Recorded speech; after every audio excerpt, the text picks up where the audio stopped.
A gene didn't turn on the way it was supposed to, and a specific protein didn't go to the brain as it would in a normal pregnancy. And with that, Matthew Sommer's fate was written for him before he was born. My son is Matthew. He's 23 years old. He has Fragile X syndrome and autism. Fragile X is an inherited form of developmental disability. It's actually the leading form of inherited autism. It's genetic. It's passed on the X chromosome. Florida lawmakers are now proposing legislation that would allow parents to get a state ID card for their children with the letter D printed conspicuously on it. Law enforcement would be trained in how to handle these kids and would be clued in on what they need to do.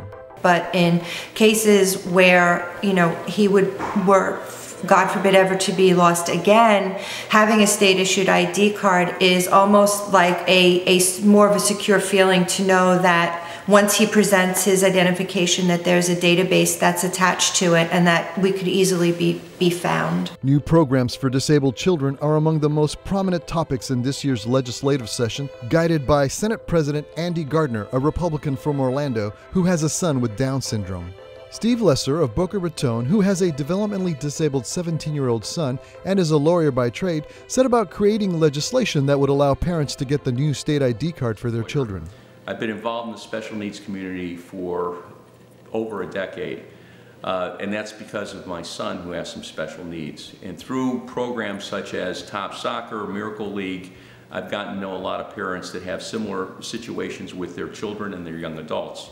And the paramount issue here is safety. And this is why I came up with this idea about having a government-issued identification card that has the letter D on it to indicate that there's a disability. It's completely optional. But once a parent signs up for this, the information goes into a database so that if a law enforcement officer calls the database, they will get information about the child's disability and they'll know how to handle the situation in a different and perhaps better way. For the Sun Sentinel, I'm Rolando Otero.